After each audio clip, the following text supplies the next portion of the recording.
Bonjour, bonsoir, bon après-midi à tous et bienvenue dans cette nouvelle saison d'Histoire de succès, le podcast où je retrace chaque jeudi matin le parcours de mes invités, depuis l'enfance jusqu'à aujourd'hui. Je suis Fabrice Florent, je suis le fondateur de Mademoiselle, que j'ai aujourd'hui cédé et quitté après 15 ans de bons et loyaux services. Je suis aussi l'hôte d'un autre podcast qui s'appelle Histoire de Daron, où j'interviewe des pères sur leur paternité. J'ai réalisé pour Mademoiselle des dizaines d'interviews et je suis heureux de pouvoir vous proposer ce format que j'apprécie tant pendant 1 heure, chaque semaine, avec des personnes exceptionnelles. Cette semaine, je reçois Valérie Damido qui s'est fait connaître grâce à l'émission Déco sur M6 avant de venir chez TF1 et elle a lancé récemment sa chaîne YouTube. Dans cette interview, on parle de la vie de Valérie avant M6 parce qu'on peut dire qu'elle a pas mal bourlingué. On parle de Charlie et Lulu, de son passage chez Mireille Dumas, puis d'une anecdote fabuleuse et improbable avec l'acteur Steven Seagal. On parle aussi de la façon dont elle est devenue nounou dans la première saison de la Star Academy, de sa participation dans Danse avec les stars et du lancement plus récent de sa chaîne YouTube et de sa passion pour les jeux vidéo. Bref, c'est très enlevé, comme d'habitude dans Histoire de succès. J'espère que ça vous plaira et que vous apprécierez cette interview avec Valérie. Est-ce que ça te dérange pas de tenir un peu le micro, pas trop ? Bonjour. Je vais te Je suis en angoisse du micro. Tu sais que c'est comme ça que j'ai chopé la grippe H1N1 au karaoké. Je viens de te changer la moumoute, pour info. Non mais je fais en sorte Je suis en stress de micro. Mais c'est vrai que je l'ai chopé comme ça au karaoké. On est 3 à l'avoir chopé le même soir. À l'époque, je te parle de ça il y a 10 ans. H1N1, ouais. J'ai chopé au karaoké. Dans le micro. À cause du micro. Ouais. J'en ai bien chié avec cette grippe. C'était super. T'as chopé le Covid ou pas, non ? Non. Ça va. Non, Inch'Allah, je l'aurai jamais ce truc. Putain, oh là là, au secours. En tout cas, ça sera pas avec mon micro aussi. Non, d'accord. Peut-être parce qu'on est trop près.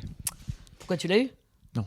Ah, bah alors, écoute. Ça va. Parce que si tu l'as eu, c'est bien, hein. Mais je Ça sais veut pas, dire que- peut-être que je l'ai eu. Ah, Tu peut-être sais. que t'es asymptomatique. C'est ça. Tu sais ce truc. Eh bien, allons-y, cher ami. Bon Valérie, parlons de ta vie, ton œuvre, si tu Oh veux là. bien. Bon Valérie Damido, est-il encore besoin de te présenter ? Oh bah quand même, C'est vrai. présentons-nous, disons que... Qu'est-ce que tu fais ? Tu fais plein de choses en fait. Moi je dirais que t'es entertaineuse. Ça te va ou pas ? Ouais, comme, ça me va bien, j'aime bien le mot, parce que c'est un peu ce que j'aime faire dans la vie, c'est entertainer les gens. Pas les entarter, hein, les entertainer. Non, j'aime bien l'idée de divertir les gens, de leur apprendre des trucs tout en se marrant, en étant un peu libre de faire des choix. J'aime pas trop les routes bien tracées, moi, tu sais, j'aime bien Ouais. les chemins un peu de traverse. On va reparler de ton parcours parce Oui. que t'as l'air d'avoir... Oh la bourlinguer, la vieille, hein, ça, c'est sûr, hein. La première question que j'aime poser à mes invités, c'est à quoi ressemblait Valérie quand elle avait 7-8 ans ? Eh ben, écoute, j'étais bizarrement une petite fille ultra timide. Vraiment. Ok. Je rougissais dès que tu me disais bonjour. J'étais hyper timide. J'étais plutôt sauvage. J'étais bien que quand j'étais avec les animaux, moi. Tu sais, je faisais beaucoup de cheval. J'étais avec mon chien, j'étais avec mon chat, j'étais avec mes petits bouquins. J'étais plutôt une solitaire. J'étais une petite fille hyper solitaire et hyper timide. Ça venait d'où ? Bah, je sais pas. J'ai jamais, parce que j'avais pas des parents qui me demandaient d'être spécialement timide ou sage ou je sais pas. Je sais pas du tout parce qu'en plus j'ai été élevée avec mes cousins et mes cousines, donc j'étais pas, même si j'étais fille unique, j'étais quand même élevée dans un environnement presque de frères et sœurs. J'en sais rien. C'était ma nature en fait. Mon père était très timide. Toute sa vie, jusqu'à la fin, il a été d'une timidité et d'une discrétion toujours, et je pense que je tenais ça de lui. Contrairement à ma mère. Est-ce que tu es en train de forcer ta nature ? Bah écoute, j'ai commencé à forcer ma nature quand j'ai changé de lycée, bizarrement. J'ai été au lycée dans une école un peu, on va dire, expérimentale, qui s'appelait le Cours des Petits Champs. Et c'était un lycée un peu... c'était l'époque... Je suis très vieille, donc c'était les années 80. Et c'était la fin des 70s. Et il y avait une école qui s'appelait Summerhill. Et il y avait eu un livre qui s'appelait Libres aux enfants de Summerhill, où on t'expliquait à quel point il fallait laisser les enfants s'exprimer, être libres, etc. Et le directeur des Petits Champs, qui s'appelait Marc Biraud, expérimentait ça un peu aux Petits Champs. Donc on tutoyait les profs, on choisissait nos horaires de cours, on était très peu en classe. C'était assez ouvert, on faisait du théâtre, on faisait des cours de cinéma, on faisait plein de choses. Et là, d'un seul coup, ça m'a un petit peu décoincée, dit. J'étais beaucoup moins timide après. Est-ce que Mais jusqu'au lycée, j'étais timide. Mais est-ce qu'à l'école de ce fait-là, tu avais du mal à t'intégrer, etc. Au collège avant ça ? Non, j'étais Non pas. J'avais des copines et tout, mais parce que j'étais plutôt rigolote, tu vois. Même si j'étais timide, j'étais toujours une nature positive. Donc j'embarquais tout le monde un peu dans mes jeux, mais j'étais quand même un peu timide. Avec les adultes, tu m'aurais jamais vu tenir une conversation. Avec les profs, je pipais pas. Alors qu'après, j'étais plus bavarde, on va dire. Qu'est-ce que tu fais alors dans cette école expérimentale? Ça existe? Je me suis régalée. Je ne sais pas si ça existe encore, C'est le une cours sorte des de petits chants. Montessori avant l'heure, Montessori un peu. avant l'heure. Je pense que si ça existe, c'est plus pareil, parce qu'à l'époque, c'était vraiment nouveau. Bah, écoute, j'ai passé 3 ans de rêve où je me suis régalée, où j'ai vraiment appris des trucs sympas. J'ai rencontré des gens extraordinaires. Et pour le coup, ça m'a fait un bien fou, cette école, parce que je pense que je ne serais pas passée par cette école. J'aurais mis un tout petit peu plus de temps à m'ouvrir davantage, quoi. J'étais tellement... C'est à cause de quoi, tu penses? Que je me suis ouverte? Ouais. Bah, je pense que les profs étaient tellement... En fait, les profs que j'avais connus jusqu'à présent, c'était des mecs qui étaient là pour Taisez-vous! C'était genre le prof tout-puissant qui te dispensait son savoir, avec passion ou pas, d'ailleurs souvent pas. Alors que les petits chants, il y avait vraiment des profs qui aimaient leur métier et qui avaient tous des activités à côté. Moi, je me rappelle d'Henri Fischer, qui était mon prof de français, que j'adorais. Il avait un resto. Éric Sarner, mon prof d'anglais, il était journaliste à Libé. Enfin, tu vois, ils avaient tous des activités à côté qui faisaient qu'ils étaient vraiment passionnés. Et venir enseigner à des mômes, c'était un truc qui leur faisait vraiment plaisir. Donc, il n'y avait pas de « Ah putain, je vais me taper encore 30 connards ». C'était plus bon, aujourd'hui, les gars, on va faire ça. Et on va... Voilà. Donc, c'était hyper intéressant parce que d'un seul coup, ils te donnaient envie d'apprendre, envie d'être là avec eux. Donc, d'un seul coup, je me suis dit « Mais c'est génial, l'école, en fait, comme ça ». Ça devrait être que comme ça, l'école, d'ailleurs. Mais bon, c'est pas tellement possible. Mais j'avais vraiment envie d'aller en classe, alors qu'avant, tu m'aurais donné le choix entre rester chez moi, lire un livre ou aller à l'école. Je restais chez moi. Et tu découvres quoi là-bas? Eh ben, je découvre que j'aime bien jouer la comédie, que j'aime bien monter sur scène, grâce à mon prof de français qui s'appelait Gilles Torrent, qui était scénariste pour André Téchiné. Donc, il nous faisait écrire des scénarios. Il nous avait emmenés sur un tournage de film sur Hôtel des Amériques. Il nous donnait envie vraiment de jouer. Et on avait fait un court-métrage qui s'appelait L'heure du loup. Qu'est-ce que c'était drôle. Donc, il nous avait donné à chacun des petits rôles, des petits trucs. Et c'est vrai que je me suis dit, mais c'est génial de monter sur scène. C'est génial de jouer un personnage. Parce que là, du coup, t'es plus toi. Donc, c'est génial. Et les gens réagissent et tout. Alors là, ça a été... libération pour moi, c'était génial. J'ai vraiment eu... Je me suis dit, putain, en fait, voilà, ce que je veux faire dans la vie, c'est... avant ça, je voulais être écuyère de cirque, donc bon. Mais là, je voulais vraiment faire du divertissement, amuser les gens, en fait. Pourquoi quand tu dis cuir du cirque, tu fais... Parce que je voulais être écuyère de cirque, moi, je voulais partir en troupe. Tu sais, moi, j'aime bien tout ce qui est groupe, troupe. Même si j'étais timide, j'aimais bien le mouvement... la foule, les gens autour de moi, etc., le bruit. Et je me disais que écuyère de cirque, c'était génial. D'abord parce que j'aimais les chevaux et en plus, j'étais dans une troupe. Et puis le cirque, quoi. C'est...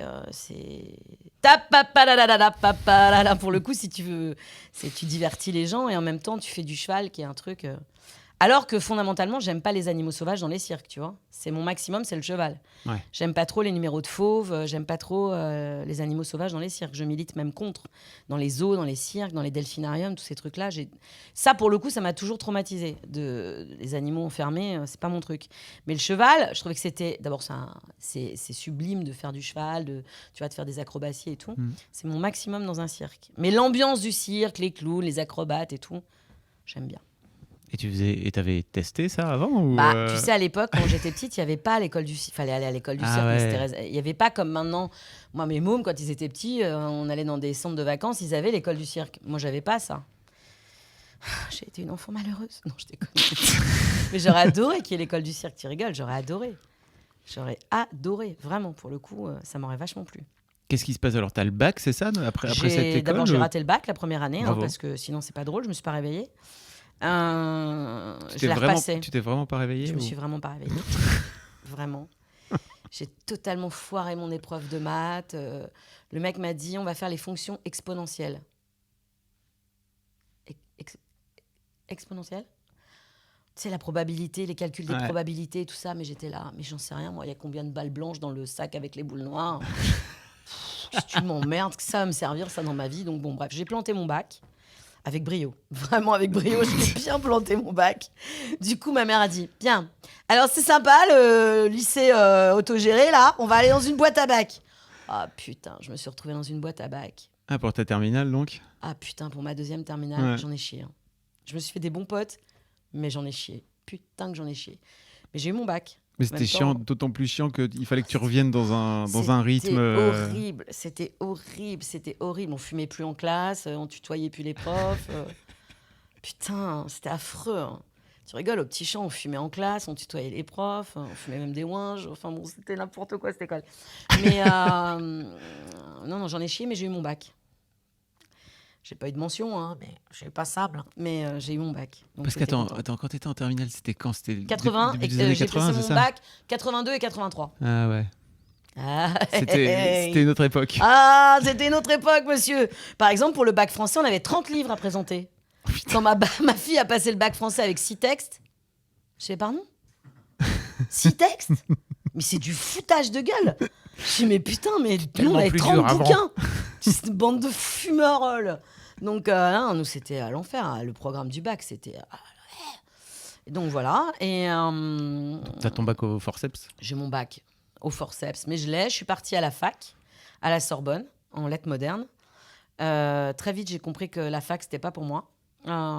Trop de gens dans les amphis qui écoutaient pas, trop de bordel, trop de gens qui refont le monde, ça avance pas. Oh là là, bon. Donc je me suis dit bon, faut que je bosse là. C'est pas du tout pour moi. Il se trouve que mon père avait une copine qui avait une boîte de com qui s'occupait du bateau d'Eugène Riguidel, qui s'appelait le William Sorin, et qui avait besoin d'une petite main. Donc je suis rentrée, directement dans la case boîte de com, et je m'occupais de la com du bateau William Sorin. Waouh. Donc j'ai fait ça pendant 1 an. Et après, je suis rentrée dans un journal qui s'appelait PIC.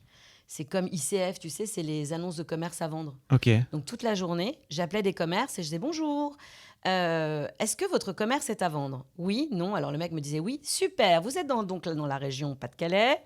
Votre commerce fait combien de mètres carrés? Et à Conanana, eh bien, un de nos experts va passer vous voir. Donc, mon but, c'était de remplir un maximum de fiches avec des mecs qui vendaient leur commerce pour les transmettre à la fin de la journée pour que ça soit transmis aux commerciaux qui allaient donc chez les gens qui vendaient leur commerce pour leur vendre de l'espace. Waouh. J'ai fait ça pendant un moment. Et comment te dire? Donc direct dans le boulot, quoi. Voilà, et après, j'ai fait des petits boulots à droite, à gauche. J'ai loué des jet skis, j'ai loué des scooters des neiges, j'ai tenu un club hippique. J'ai fait plein de merde, en fait. J'ai eu un resto. Et puis un jour, j'ai rencontré Charlie et Lulu. Oh. Alors, quand je tenais mon resto. N'oublie pas qu'on a potentiellement des auditrices et des auditeurs qui sont jeunes. Ah bah ouais. Peut-être alors, qu'ils connaissent pas Charlie et Lulu. Bonjour les petits. Alors, à l'époque de la télévision, il y avait un monsieur qui s'appelait Christophe de Chavannes. Et Christophe de Chavannes. Je parle un peu fort, désolé. Eh oui, elle est dure de la sourde, elle est feuille. dure. Donc en fait, il y avait une émission qui s'appelait C'est encore mieux l'après-midi, qui était une émission présentée par Christophe de Chavannes.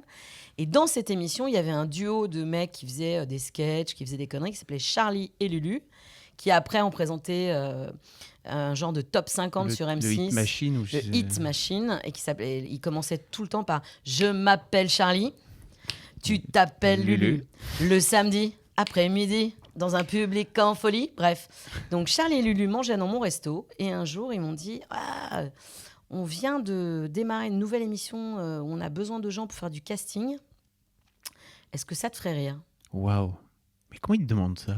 Parce qu'on était potes, ils venaient manger dans mon resto tous les midis. Ils étaient hyper drôles. Franchement, Charlie est vraiment... Tu sais, Charlie, il est toujours dans la classe, hyper calme. Il est très Lulu, smart. Lulu, c'est une torpille. Donc, Lulu était particulièrement drôle. Et donc, j'ai démarré chez... vite fait, tout de suite. J'ai été recherchiste de casting pour Arthur et Stéphane Courby. Et je faisais les castings pour des émissions de caméra cachée.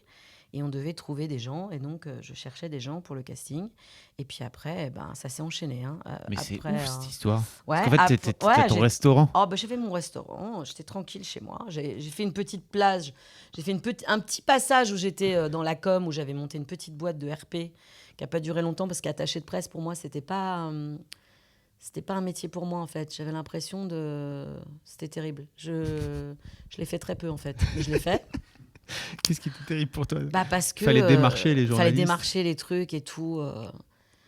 Je suis pas très douée pour ça, je crois. Bref, je sais déjà pas me vendre, alors vendre les autres, comment te dire. Et après, je te dis, j'ai enchaîné. Donc, j'ai fait du casting pour des émissions de caméra cachée. Très rapidement est arrivé un pilote d'émission qui s'appelait Allô, bonsoir, l'ancêtre d'Exclusif. Ça n'a été qu'un pilote. Et après, on a enchaîné sur Exclusif. Et Alexia Laroche-Joubert recrutait des journalistes et Stéphane Courby lui a dit écoute Val, elle est vachement sympa, elle connaît plein de gens, elle est hyper drôle. Je t'explique l'accueil d'Alexia la première fois que Stéphane Courby lui a demandé de me recevoir. Alexia Laroche-Joubert, qui est une grande productrice de télé. Qui est, je pense, une de mes meilleures amies. J'aime profondément Alexia. Hein. Mais notre premier contact, ça a été d'une violence.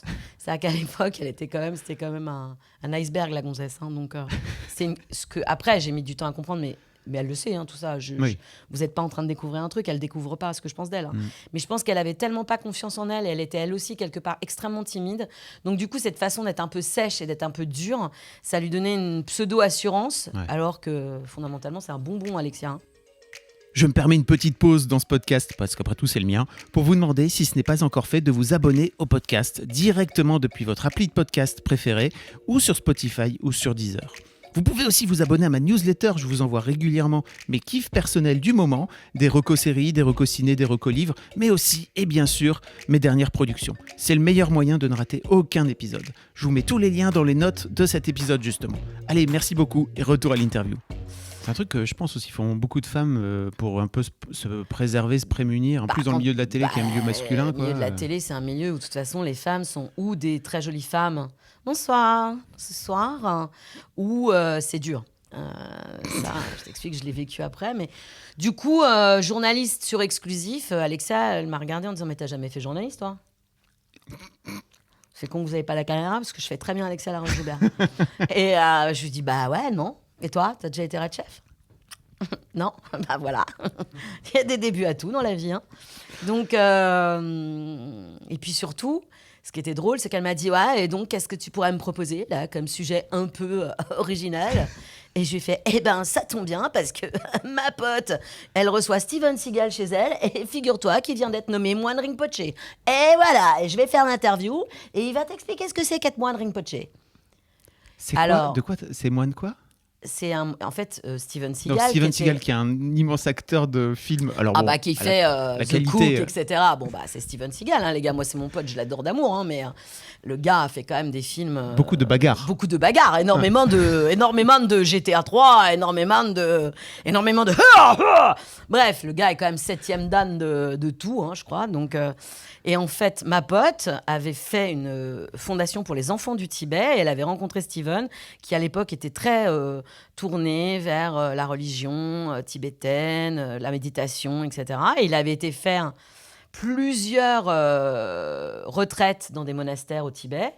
Et dans sa dernière retraite, à la fin, il avait été intronisé moine Rinpoche.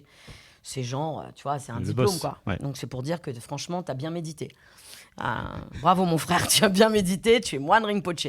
Donc, comme c'était un pote de ma pote, et qu'il était surtout dans son association, les enfants du Tibet, et qui je savais qu'il venait chez elle à Paris, je me suis totalement engagée en disant mais attends, vas-y, le gars va me donner une interview exclusive, qu'est-ce que tu crois, vas-y. Et en fait, pas du tout, le gars, je n'étais pas du tout au courant, ni ma pote, ni personne, mais comme l'autre, elle me chauffait à base, et qu'est-ce qu'il va nous donner comme sujet original? Steven Seagal. Donc du coup, elle m'a dit, c'est super, je vais te donner un cadreur, un ingénieur du son, et puis tu vas me dire le jour. Je vais sortir, je vais appeler Steven et on va caler ça. Je suis sortie, j'étais en... Comment te dire? Bon, Valérie, maintenant, faut appeler ta copine et lui demander que Steven Seagal fasse une journée d'interview. Et là, tu fais, putain, mais qu'est-ce que t'es conne, ma pauvre, d'ouvrir ta gueule. Bref. Donc, j'ai quand même appelé ma pote, qui m'a dit, viens à l'hôtel, on va parler avec lui, et puis tu vas lui expliquer ton truc. Et là, c'était très drôle, parce que je lui ai expliqué donc, tout ça dans un anglais extraordinaire que je maîtrise totalement. Et je lui ai dit, écoute Steven, en fait, si tu n'acceptes pas cette interview, je pense que je serai virée. Il m'a dit, comment ça, virée? Je fais, virée, quoi, comme pas prise.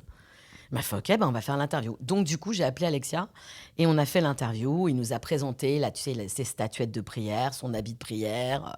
Le sujet est exceptionnel.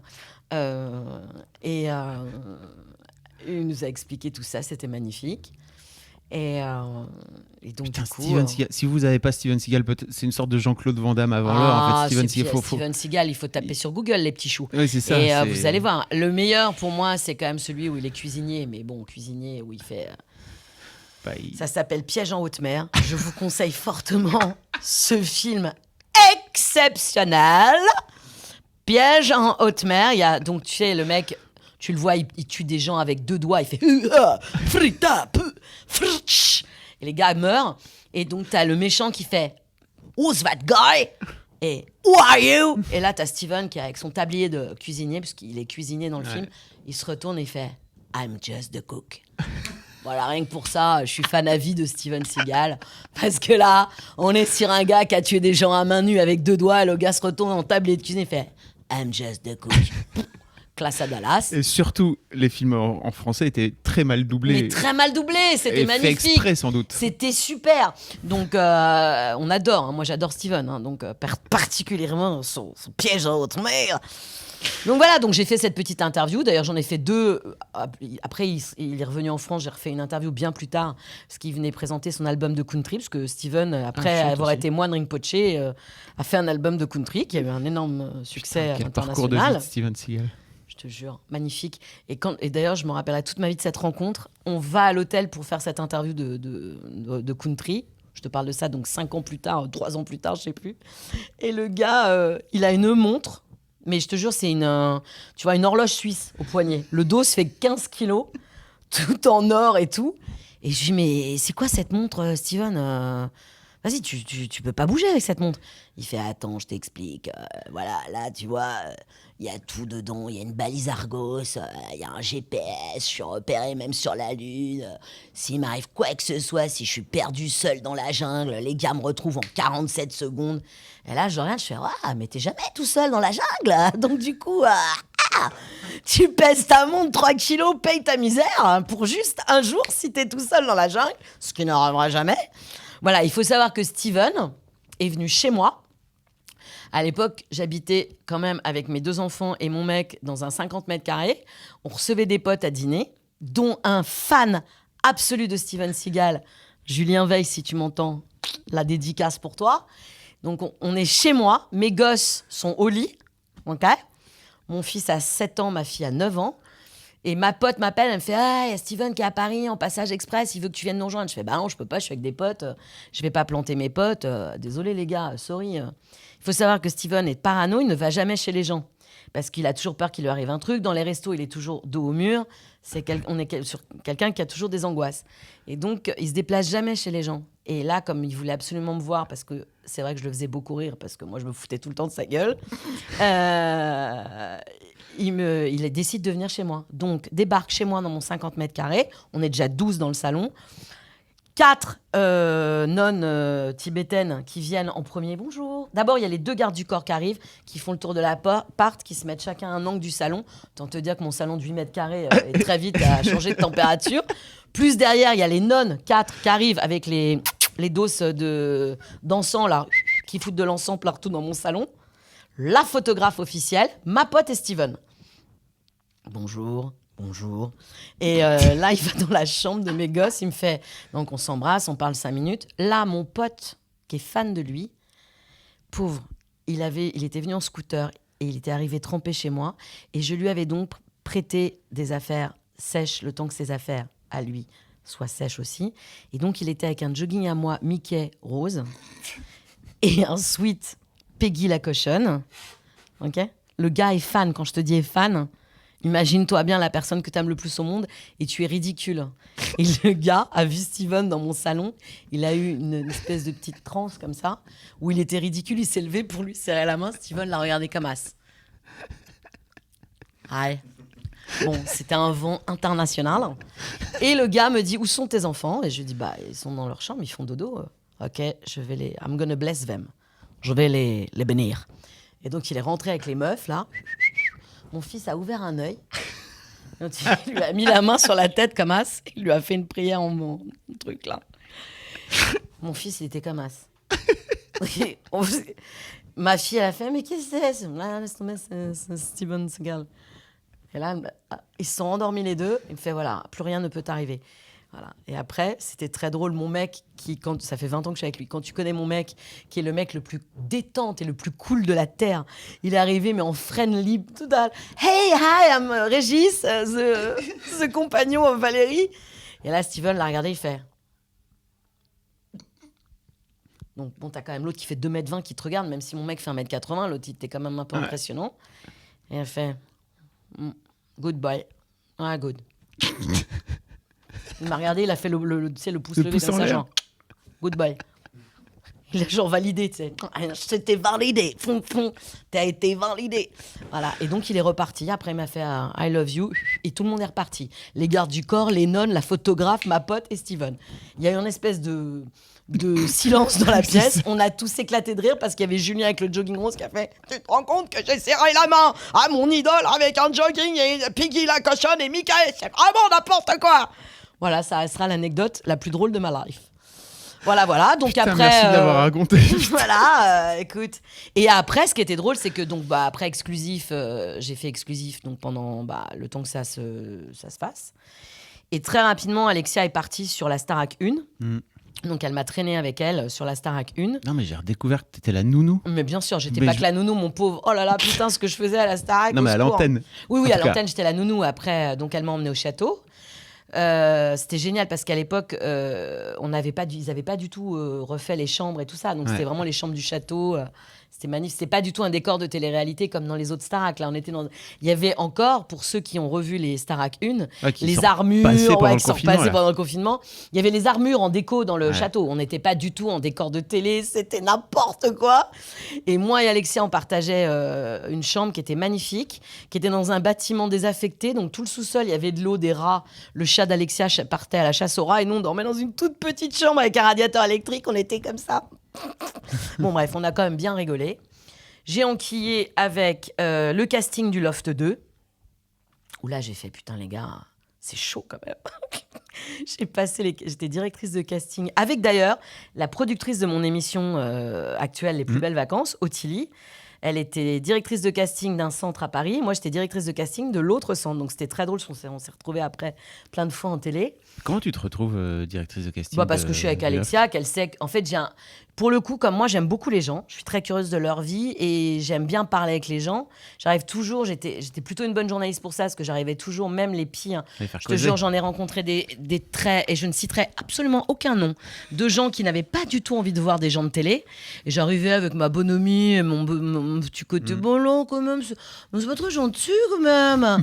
Donc finalement, je les niquais. Donc elle savait très bien que j'étais assez bonne en casting. Ouais. Bon, je me suis retrouvée directrice de casting. Et après, j'ai dit, bon, c'est pas trop mon truc, le loft, là, je suis un peu en angoisse. Donc, elle m'a punie. Elle m'a mis à la Call TV du matin. Attends, la Call TV du matin, tu sais, c'était des émissions où les gens, ils appelaient. Je vous donne un indice. Il est rouge, il a un bonnet, machin. Tu te rappelles de ça ? Ouais. Donc, je faisais les questions mystères, là. Et totalement par hasard, un soir, je suis à un dîner chez des potes et je rencontre un pote à moi qui me dit « Écoute, Mireille Dumas recherche des journalistes avec un profil un peu atypique. Je pense que tu devrais la rencontrer. » J'ai demandé à Angela, parce qu'Angela Laurent venait de chez Mireille Dumas. Elle avait été journaliste chez Mireille Dumas. Et Angela me dit « Chérie, tu vas adorer, c'est super parce que vraiment, c'est la vie, tu rencontres les gens, ça va être génial. » Je fais « Ok. » Donc, je me suis présentée à Mireille Dumas, qui m'a regardée comme si j'étais vraiment un extraterrestre. C'est-à-dire, pour elle, je venais d'une autre télé. C'est-à-dire que je venais de tout ce qu'elle n'a jamais fait. Et en même temps, elle trouvait que j'avais un profil atypique. Donc, elle m'a dit, welcome. Alors, Mireille Dumas, qui était à l'époque... on faisait vie privée, vie publique. Des longues émissions. Voilà. Donc là, vie privée, vie publique. En plus, elle était... Je pense qu'elle m'a embauchée aussi parce qu'elle s'est dit que j'allais ramener aussi une autre partie de personnalité qu'elle n'avait pas l'habitude de peut-être d'appeler, sur service etc. public. Exactement. Donc je me suis fait 3 ans et demi de vie privée, vie publique. Et ça, c'était plutôt drôle, franchement. J'ai fait des très belles émissions. Et un jour, J'étais tranquillement. Parce que là, t'es toujours derrière la cam. Mais Toujours bien- Non, sur Exclusif, j'ai fait des plateaux. Sur ouais Exclusif avec Jonathan Lambert, Angélique Sansonetti, Jenny Godula. Il y avait à l'époque, c'était très tendance de mettre les chroniqueurs à l'antenne, tu sais, en yes, micro. Bonjour, je suis sur le tournage du film, de machin. C'est parti. Donc on était souvent à l'antenne. Donc, dans Exclusif, je faisais de l'antenne. Avec Jonathan Lambert, on prenait des bons gros fous rires. On s'est fait des festivals de Cannes avec Jonathan Lambert et Angélique, mais à pleurer de rire. Angélique Sansonetti, qui était quand même après, qui est devenue la reine de la télé-réalité, qui a été responsable de la Starac, responsable de plein d'émissions, et de La Ferme, etc. Donc, et on a démarré ensemble journaliste, donc ça, c'était plutôt drôle. Non, c'était pas ma première expérience de télé, mais Oui. Face caméra. Face caméra, on va dire. Hein. Et donc, chez Mireille Dumas, un jour, j'ai une amie avec qui je travaillais chez Arthur, qui s'appelle Marie Genet, et Sylvia Kahn, qui était à M6. Les deux m'ont appelé en me disant, écoute, voilà, on va lancer une émission de déco. De mémoire, t'adores la déco, t'adores chiner, t'adores bricoler. Est-ce que ça te tenterait de faire le pilote ? Ouais. Bah ouais, grave. Donc, on a fait un pilote, et on l'a montré à la chaîne. Thomas Valentin, il était en panique. Je te le dis tout de suite. D'abord parce que j'avais pas le physique d'une fille de télé. Ouais. J'étais petite et dodue, on va pas se mentir. Je tutoyais tout le monde, à commencer par les enfants, à qui je pinçais les joues. Bah alors ma crapule, hein, qu'est-ce que c'est ? Je vais te casser le bras, moi, tu vas voir. Bon bref, donc Tu viens vraiment de me passer voilà, les je viens joues. vraiment de pincer les joues. Je t'ai arraché la joue. Donc ça, c'était compliqué. Je parlais à la caméra, ce qui ne se fait pas en télé, mais moi, je parlais aux téléspectateurs. Ouais. Donc ça, c'était une angoisse pour... ça n'existait pas, en fait. Hein. Donc moi, je parlais tout le temps. Alors, toi, dans ton fauteuil, etc. Donc, il devenait dingue. Parce que, voilà. Donc, il a regardé le pilote, il était là. Elle est obligée de tutoyer tout le monde. Il était totalement en panique, Thomas Valentin. Je me suis beaucoup foutu de lui avec ça à l'époque. Mais c'est vrai qu'en télé, même si tu te connais, parce qu'en plateau, tu connais les gens, etc., la règle, c'est de vous voyer. Ouais, bien sûr. Bah écoute, font ce qu'ils veulent. Moi, je tutoie tout le monde, c'est comme ça. On se connaît. La dernière fois, j'étais en radio avec Philippe Vandel. Le gars me dit non, mais on se vous voit. Je fais mais pardon, ça fait 25 ans qu'on se connaît. Tu vas pas, je vais te dire vous. Mais enfin, ça va pas bien, quoi. C'est quoi ces codes à la con Bref, toujours est-il que moi, je tutoyais tout le monde. Je parlais aux téléspectateurs. Je disais, toi, sur ton canapé, t'as l'impression que c'est facile et blablabla. Et en fait, bon, voilà. Bon, finalement, quand même, Bibiane Godefroy, Sylvia Kahn, tout le monde l'a convaincue en disant « Allez, ça va être sympa, elle est rigolote, elle est atypique. » Et donc, ils ont signé pour 5 émissions. Ça, c'était drôle. Pourquoi tu dis ça avec des guillemets atypiques ? Parce qu'atypique, parce que petite et grosse, c'est pas du tout un physique de bimbo de la télé. Tu vois, je veux dire, à l'époque, en télévision, je pense que j'étais avec Marianne James et Laurence Boccolini. On était les 3 grasses pour eux, tu vois. C'est-à-dire que... Quoi ? Des filles qui font plus que du 38 en télévision, c'est énorme. Bah oui, c'est énorme, ça c'est sûr. Donc, les questions des journalistes, quand moi... Parce que là, maintenant, c'est vachement... On essaye de parler de body positive. Ouais. Et quand on te fait des vannes, on te traite de grossophobe et t'es un peu recadré. À l'époque, les gars, ils y allaient franco. Hein. Ouais. Alors, Valérie Damido, parce que ça doit être bizarre de faire de la télé. Vous avez plutôt un physique de radio. Je l'ai eu, ça, je l'ai eu. Hein, puis, pour le coup, je l'ai eu de canard réputé. Hein. Donc, si tu veux, tu répondais quoi ? Je répondais, ça veut dire quoi ? Dis-le carrément que je suis grosse. Hein, parce qu'à un moment donné, j'ai dit, mais tu sais, je suis pas grosse par passion. Hein. Je bouffe pas comme une vache. Moi, j'ai une maladie qui s'appelle l'hypothyroïdie. Donc, je suis pas responsable de mon poids. Et une fois que je le sais, tu sais quoi, j'essaie de faire avec. Et puis en fait, je t'emmerde. Voilà. Donc, voilà, je pense qu'effectivement, quand tu arrives dans ce milieu, si t'as pas un peu les nerfs en acier trempé et que tu veux faire carrière, prépare-toi quand même à en prendre plein ta gueule. J'étais pas non plus de la première jeunesse, j'avais 40 piges, j'étais effectivement dodue, j'étais pas en bonsoir. Voilà, j'étais plutôt garçon manqué, je tutoyais tout le monde. Je pense que Thomas Valentin, il avait l'impression qu'il avait embauché Lino Ventura, si tu veux. Donc c'est vrai, vraiment, pour le coup, il était un peu, tu vois, bon. Ouais. Et puis comme l'émission a cartonné après. Mais c'est ce qui fait alors j'allais dire, c'est ce qui fait que t'as cartonné en fait. Moi, je pense que les gens d'un seul coup, ils se sont dit, oh tiens, enfin une meuf qui nous parle. Voilà. Donc il s'est resté. Au début, il voulait pas qu'on le mette. Moi, à la fin de l'émission, à chaque fin de l'émission, je disais, je vous embrasse chez vous, brrr, et je donnais un coup dans la caméra. Au début, ils voulaient pas qu'on le fasse. Je disais, allez vous faire enculer. Moi, je le fais, voilà. Moi, j'aime bien parler aux gens chez eux. Putain, ils nous regardent, les gars. À un moment donné, on peut pas faire comme s'ils n'existaient pas. Donc, on l'a fait. L'émission, elle a cartonné. Elle a cartonné aussi parce que moi, je mettais tout le monde à l'antenne. Parce qu'au début, ils voulaient pas trop que tout le monde soit à l'antenne. J'ai dit, mais les amis, il n'y a pas que moi qui pète des murs et qui repeint des doses. Tout le monde le fait. Donc, du coup, quand on faisait trop de coulisses, ils étaient un peu comme ça. Et puis, finalement, comme les gens, ils adorent ce qui se passe en coulisses, l'émission, elle a tourné tout seul. Donc, et on a passé 10 ans à bien se marrer, à maroufler, et c'était très drôle. Donc, voilà. Après, je suis pas partie d'M6 en me disant « Ah, youpi, je suis trop contente de quitter. » J'étais très, très malheureuse de partir. Ouais. Parce que je faisais et déco, et j'avais fait ma série Victoire Bonneau, que j'ai adorée. Pareil qu'ils ont arrêté, j'ai jamais compris pourquoi. Bon, ça, c'est un autre débat. Du coup, je suis partie parce que j'étais malheureuse, parce que je trouvais que j'étais pas bien traitée, que l'émission, ils la découpaient, ils voulaient plus faire de prime, ils découpaient ce qu'on tournait en 8 jours, ils le découpaient en épisodes, ce qui veut dire que tu t'attendais 6 semaines avant d'avoir le résultat final. C'est un peu long pour avoir une découverte quand même. Je trouvais que c'était massacré l'émission. Je trouvais que c'était dommage de plus faire de Victoire Bonneau. Je trouvais que c'était dommage de plus faire davantage d'émissions de déco, parce que moi, ce que j'aimais dans cette émission, c'était qu'on sauvait vraiment des gens, on aidait vraiment des gens, et ça, c'était génial. Mais j'étais trop malheureuse. Donc, quand Énergie 12 m'a dit on va refaire des émissions, on va refaire des programmes, et on va quitter un peu la télé-réalité, et qu'ils nous ont proposé de faire de la déco, etc., j'ai fait allez, je me casse. Comme moi, je sais pas trop faire monter les enchères, je vais partir. Je vais partir.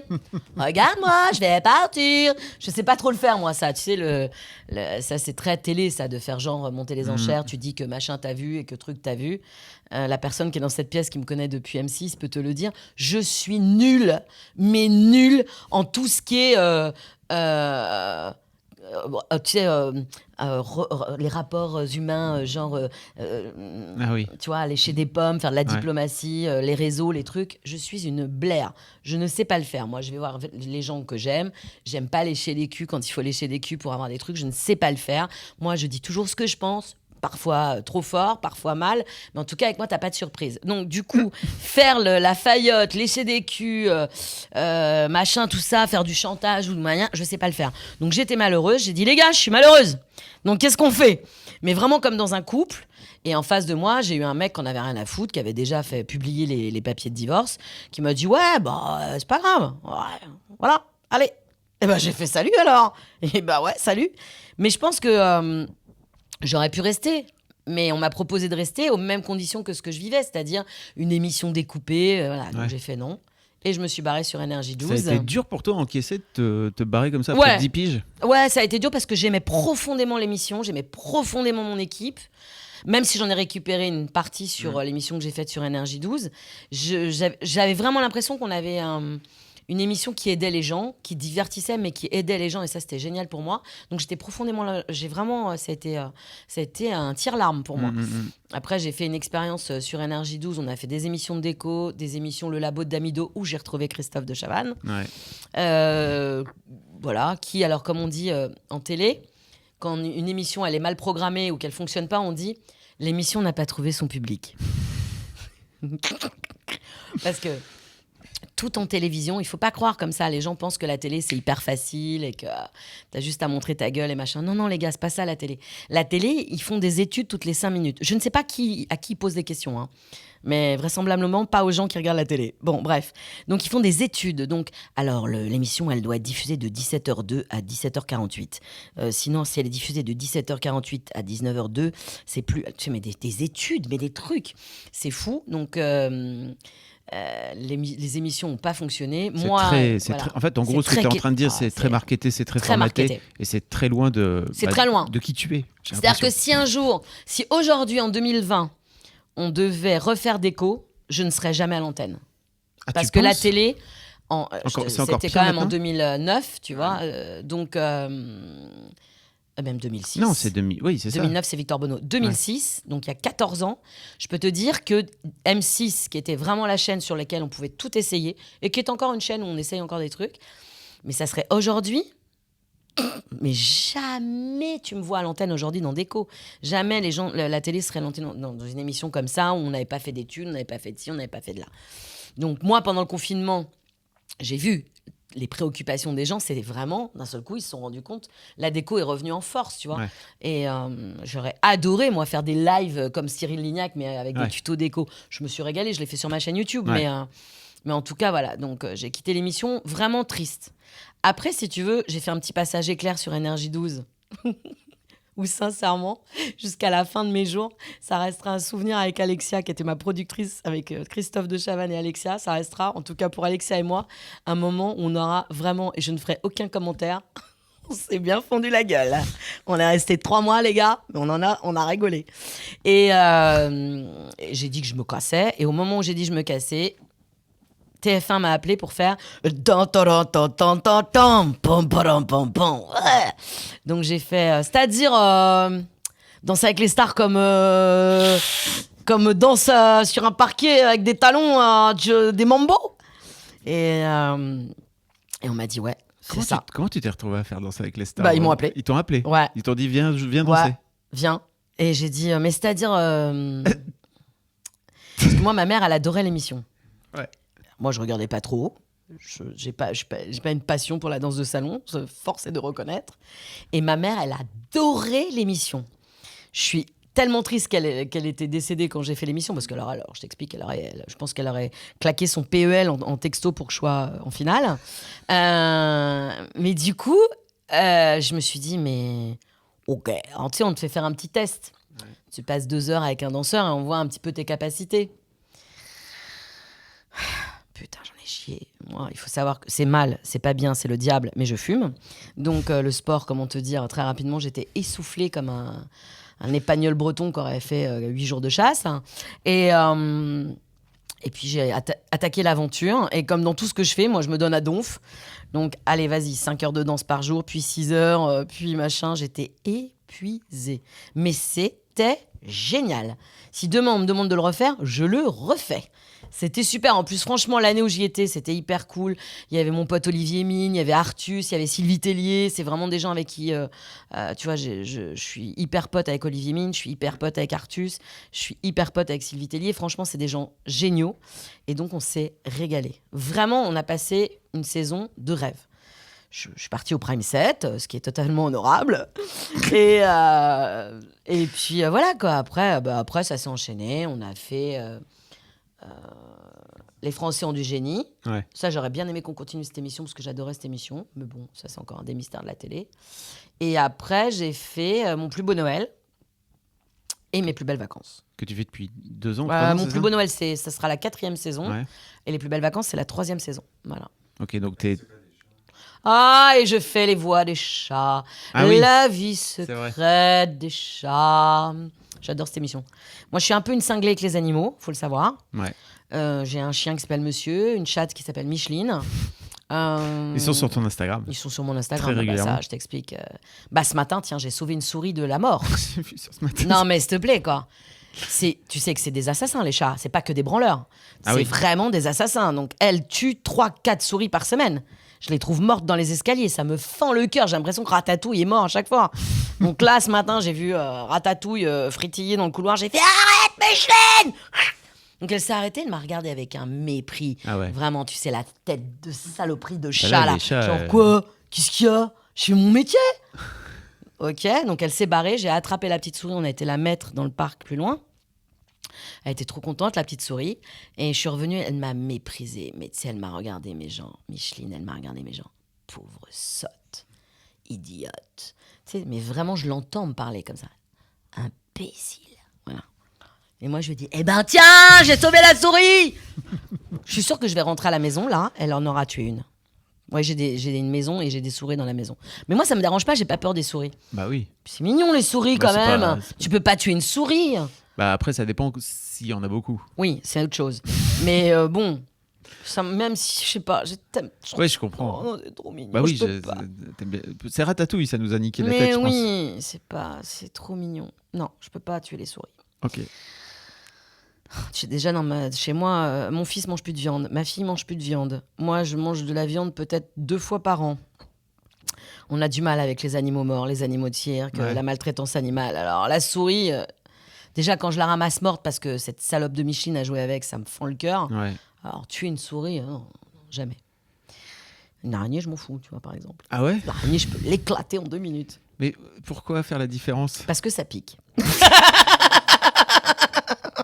La souris, elle ne te pique pas. La souris, elle se barre, elle en a rien à foutre. Voilà. Un moustique, par exemple. Tu vas pas épargner un moustique. Tu l'éclates, le moustique. Eh ben, l'araignée, c'est pareil. Voilà. C'est marrant ce truc de faire, tu vois. Mais ça te pique, une araignée! Mais c'est parce que c'est ça qu'ils font, tu vois, Non. les araignées. Oui, bah non. Elle vient te piquer. C'est des salopes, les araignées. Des fois, elles viennent te piquer, vas t'as voir rien demandé. Tu vas voir le comité de défense. Ouais, bah le comité de défense des araignées. araignées, vous avez qu'à dire à vos copines d'arrêter de piquer les gens. Voilà, merde. Bon, t'as lancé ta chaîne YouTube aussi dernièrement. J'ai lancé ma chaîne YouTube au début de l'année. On est très contents. On adore ce qu'on fait. J'ai récupéré mon complice de toujours, Phil, Ouais. qui est maso. Hein. Il m'a supporté 10 ans dans des déco. Faut croire qu'il est... Voilà. Enfin, en même temps, tu sais, moi, je suis très fidèle. Hein. Aurélia, que tu as vu là tout à l'heure, qui est la maquilleuse sur Les Plus Belles Vacances, c'est...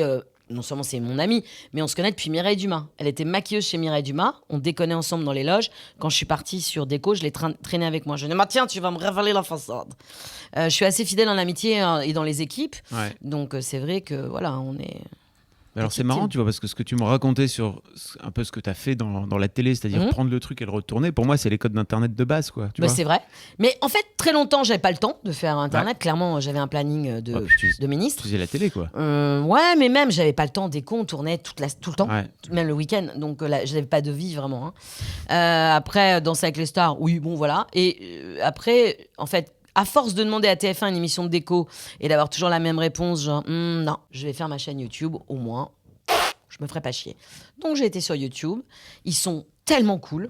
Franchement, oui, YouTube. Parce qu'on a eu un partenariat avec eux tout de suite. On va dans les studios YouTube, on tourne avec eux, c'est franchement sympa, vraiment, pour le coup. On a une vraie liberté de ton. Tu dis ce que tu vraiment veux. ce que je veux. Oui. Et on fait des tutos de bricolage, de déco. Je fais des rencontres avec des artisans. Là, d'ailleurs, on va pas tarder à tourner les tutos de la rentrée. Et puis surtout, à terme, on voudrait aller chez les gens. C'est-à-dire refaire une pièce, tu vois, vraiment ce que je faisais dans déco. Ouais. Et on fait gagner des perceuses, on fait gagner des visseuses. Ah ouais, j'ai la chance d'avoir un partenaire en or. Merci Black & Decker, hein, les gars, parce que franchement, ils sont tellement cool. Et franchement, on se marre. Vraiment, on fait ce qu'on aime, en fait. On apprend aux gens, j'ai des invités, j'ai fait venir plein de youtubeurs. J'ai fait venir l'Hollywood, j'ai fait venir Amy Elter. Alors Amy Elter, c'est la passion de ma fille. Donc elle, c'est une chouette meuf. Audrey Pirot, mais si tu la connaissais d'avant, Audrey, que j'aime d'amour.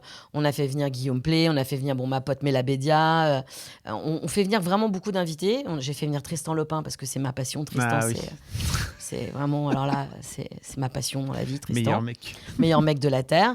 Donc voilà, on va refaire venir des invités. Et on aime bien... ma marraine. Bah oui, la marraine de la chaîne, c'est Inès Reg. Parce que comme elle était... je lui ai fait une surprise et j'ai appris qu'elle était fan de déco. Donc, je lui ai fait une surprise sur une émission de Guillaume Play. Elle en a chialé. Elle a dit que c'était le plus beau jour de sa vie. Donc, du coup, j'ai dit, tu vas être la marraine de ma chaîne. Donc, elle a fait le premier tuto. C'est Inès qui le fait avec moi. On a fait des moulures et des paillettes. Alors, Inès Reg, si vous ne l'avez pas, c'est... Inès Reg, c'est les moulures et les paillettes. Kevin, les comptes sont pas bons, Kevin. Donc... Qui a 2 millions de followers maintenant. Oh, mais juste sur cette vidéo. Et moi, j'ai vu le spectacle. Le spectacle est dingue. Ouais. Son mec en première partie est très drôle aussi. Ouais. Kevin The Bone. Qui est vraiment Kevin. C'est le vrai Kevin, quoi. C'est le vrai Kevin The Bone. Si vous ne le saviez pas. C'est vraiment magnifique. Donc voilà. Et puis là, je pense qu'on va partir sur des tutos. On va alterner tutos de bricolage, tutos de déco. Moi, je vais aller à la rencontre des stars et de leurs animaux. Ok. Donc ça me toujours cette passion des animaux avec sur monsieur. Ta chaîne YouTube, toujours. Ouais, je ferai des vlogs, tu vois. Okay. Et là, je suis partie dans le monde magnifique de Twitch. C'est-à-dire, je t'explique.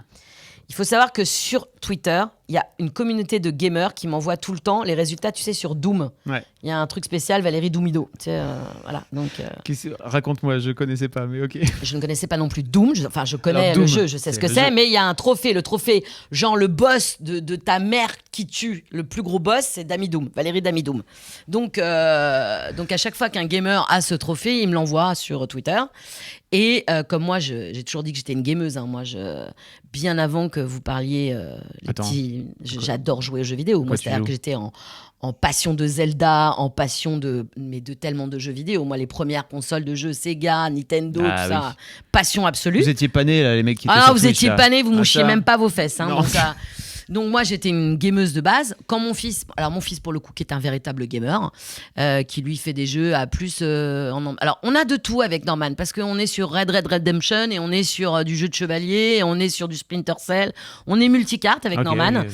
Mais quand il a commencé à jouer à GTA 3, je lui mettais des races dans l'émission. Bon, j'adore jouer. Donc, évidemment, en plus... Souvent dans Déco, je faisais des chambres pour les mômes qui adorent le gaming et les parents disaient oui, mais il passe des heures à jouer aux jeux vidéo. Et moi, j'expliquais que mon fils a appris à lire avec la console parce qu'il avait une putain de Game Boy et qu'il comprenait. Et puis moi, je lui avais acheté une Sega. Il avait un jeu de Merlin l'Enchanteur avec Mickey.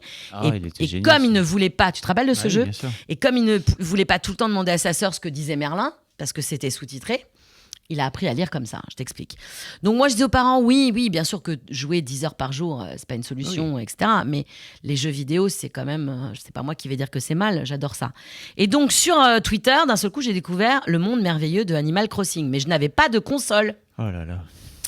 Et j'ai reçu une console qu'on m'a offert. Puis en Merci plus, la vie. il y a moyen de maroufler dans Animal Crossing. Hein. Et comment te dire que là, on a fait une vidéo qui sera sur YouTube bientôt, où j'ai des potes qui sont sur Twitch et qui sont sur Animal Crossing, sont venus chez moi et je leur ai donné des conseils de relooking déco de leur maison. Parce que les gars, on va pas se mentir, il y a un travail à faire en décoration sur Animal C'est Crossing. énorme. Il y a quand même pas grand-chose en vente dans les magasins, les gars. Faut mettre du dos. Donc j'ai décidé d'être décoratrice internationale officielle d'Animal Crossing. Donc là, on est en train de faire des vidéos, les gars. Je vous dis pas. Je lui ai fait vendre toutes ces merdes qu'il avait achetées. Un goût de chiottes, il m'avait mis des briques rouges, des trucs, voilà, laisse tomber. Donc je t'ai tout refait là, mon pauvre Chiquito là. Bon bref. Et comme j'ai beaucoup de potes quand même qui sont dans le e-sport et dans le gaming, etc. et que j'adore, donc ils sont venus chez moi. La vidéo sera prochainement sur ma chaîne et je pense qu'il y a moyen de se marrer.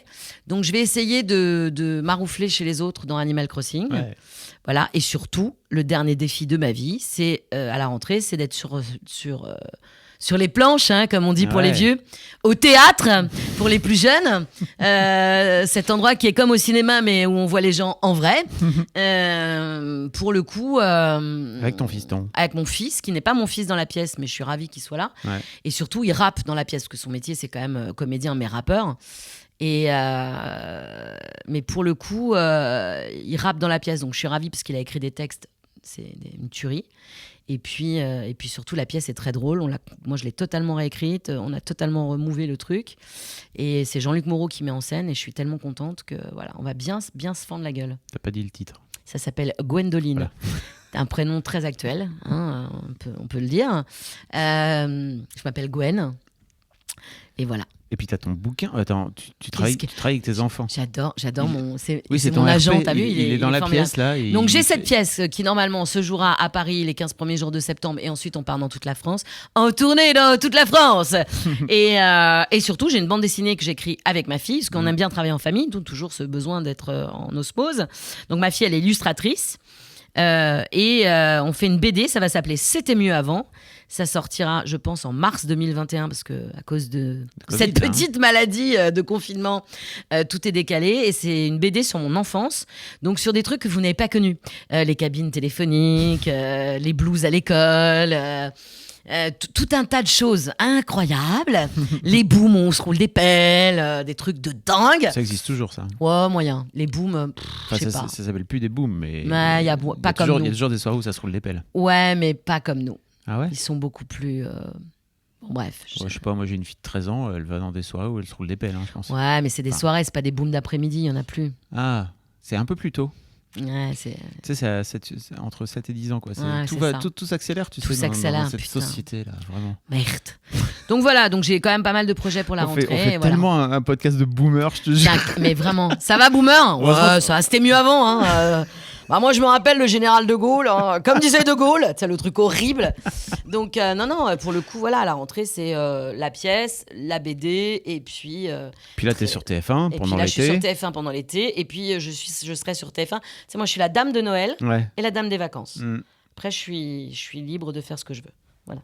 Et tu fais ta chaîne YouTube. Donc, Et bah, je fais ma chaîne écoute, YouTube. je vais mettre tous les liens parce que les gens Oh, comme ça, ils vont mettez pouvoir- tous les liens, les gars. Abonnez-vous. Voilà. Alors, j'adore parce que au début, quand j'ai reçu mes potes qui sont youtubeurs, ils savent faire. ils étaient là, abonnez-vous, lâchez des coms, mettez des pouces. Moi, j'étais là, putain, les gars, on est dans le game d'internet. Comment tu crois que ça marche? Moi, je sais pas comment Si ça tu marche, demandes moi, pas, tu sais. ils vont pas faire, tu vois. Abonnez-vous, lâchez vos coms. Non, mais t'as été la première à parler aux gens dans la Bien caméra sûr, à la évidemment. télé, tu vois. C'est pour ça que j'aime bien YouTube pour ça, parce Ouais. qu'il y a un vrai... moi, j'adore les commentaires, moi, je les lis tous, Ouais. je like quand je peux, même si on est à la boue, on lit et tout, machin. Et franchement, j'adore ça, j'aime la proximité avec les gens. C'est un peu ce qui me manque sur les émissions que je fais sur TF1, c'est que je suis pas avec les gens. Ouais. Et ça me fait chier. Mm. Parce que moi, j'aime être sur le terrain. Je suis pas du tout une fille ni de prompteur, ni de plateau. Moi, je suis plus une fille de terrain. Et c'est le truc qui me manque le plus. C'est pour ça que je rêverais de refaire une émission de déco ou de terrain ou d'animaux ou j'en sais Ouais. rien. Laissez-moi sortir. Donc, Mais t'as dû adorer de ce fait-là ce qui s'est passé pendant le confinement avec ce truc Ah, mais très c'était génial. où la télé a repris les codes d'internet. mais c'était génial. revenir J'ai à regretté- faire- C'est pour ça que j'ai regretté de pas Ouais, faire de une pas émission, être moi. à l'antenne. Parce que j'aurais rêvé faire des tutos déco. Je te dis, façon Cyril qui faisait la cuisine. Ouais. Moi, j'aurais adoré faire ça avec des tutos déco. Je l'ai fait en live pour des tas d'émissions de radio, mais pas pour ma chaîne. Écoute, ça sera pour le prochain confinement, pour la deuxième vague. Non, je déconne. J'espère qu'il n'y aura jamais de deuxième vague. Non, franchement, pour le coup, ça a mis une petite claque à la télé. Et, Ouais, c'est bien. et c'est très bien. Je trouve que c'est super.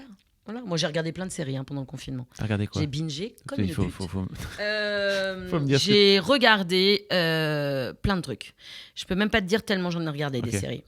Moi, je suis très série Netflix. Bah oui. Bon, là, je viens de me faire la 4e saison de 13 Reasons Why. Ouais. Je suis un peu triste de savoir que c'est la dernière, parce que j'aime bien ces gosses. Ouais. J'ai regardé Elite, j'adore Elite. Ah oui, donc tu regardes les séries d'ados, quoi. J'adore les séries d'ados. Ok. Tu sais, c'est hyper intéressant. Moi, j'aime beaucoup les... C'est pour ça que j'ai adoré faire Victoire Bonneau et j'ai adoré faire des scénarios sur les ados. Je trouve que c'est la période de la vie où c'est la plus compliquée. Tout est hyper compliqué, hyper dur, tu prends tout à cœur et c'est la période la meilleure de la vie parce que c'est là où tu te fais les meilleurs souvenirs. Mais en même temps, t'en chies tellement.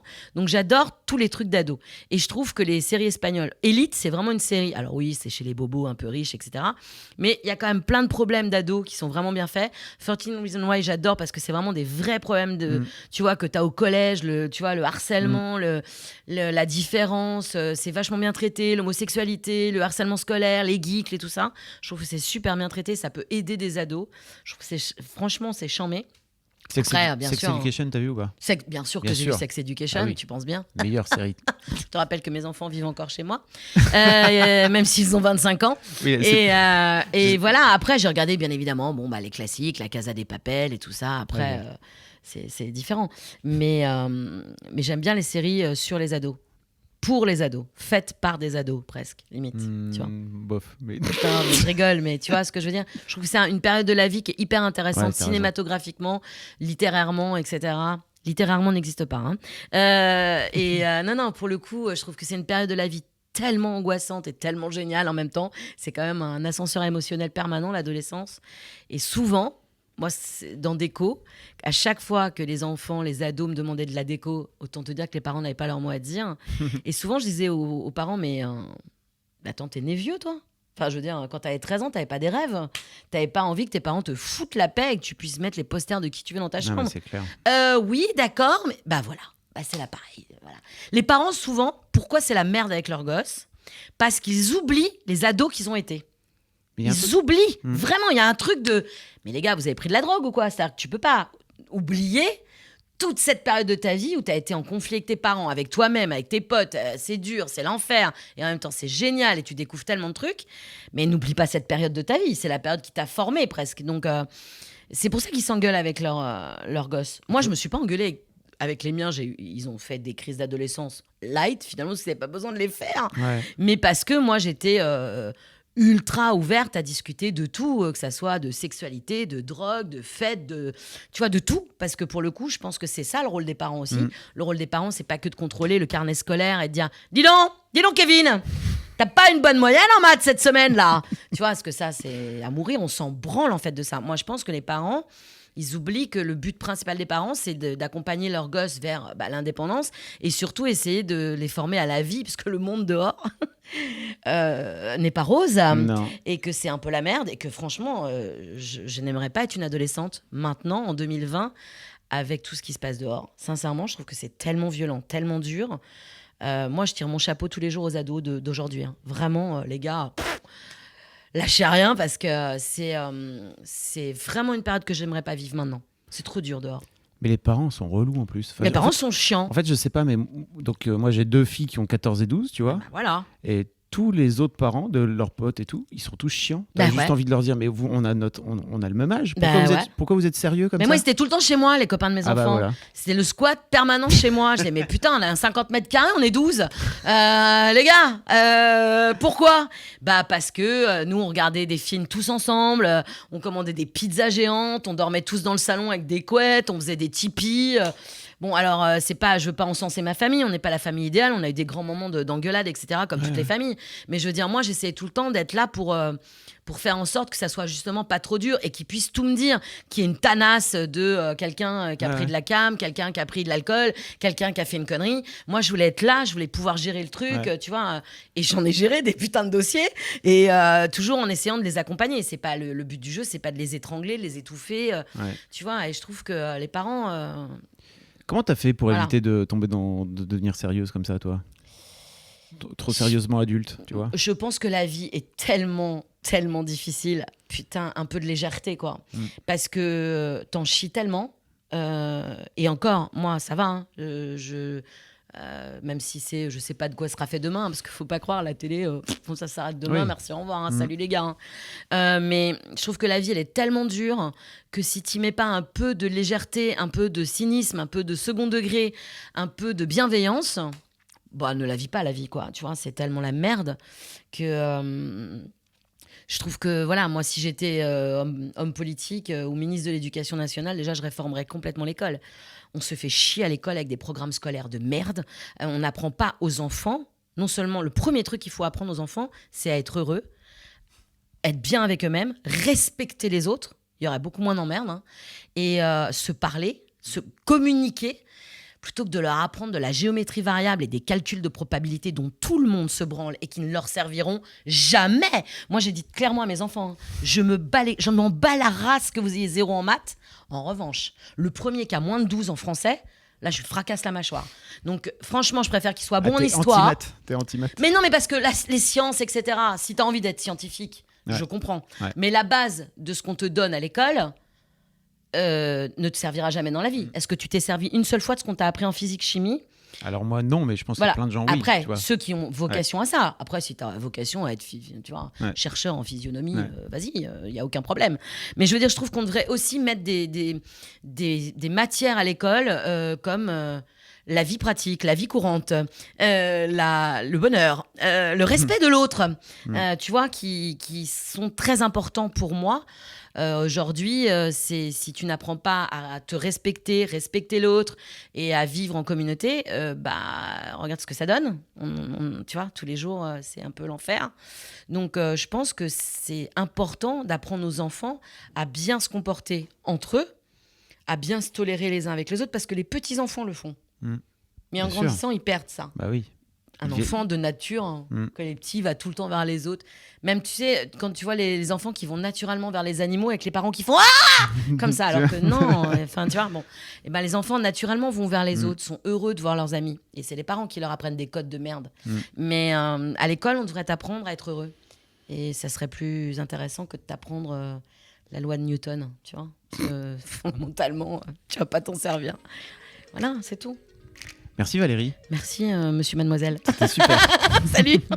Merci beaucoup pour votre écoute. Avant de nous quitter, si vous avez aimé ce podcast et cet épisode, merci de lui mettre un commentaire sur Apple Podcast et 5 étoiles de préférence. C'est le meilleur moyen de le faire connaître. Vous pouvez faire comme Katou, qui a dit le 11 août, Inspirant, humain et sincère, au fil d'une discussion entre amis, nous découvrons l'humain et le travail derrière le succès.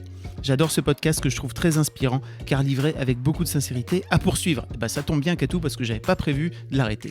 Merci beaucoup à toi et si vous voulez faire comme elle, vous vous rendez sur Apple Podcast et vous cherchez Histoire de succès directement dans votre appli ou sur votre ordinateur. Merci beaucoup à vous et rendez-vous jeudi matin à la même heure à partir de 6h du matin dans votre appli de podcast pour un nouvel épisode d'Histoire de succès.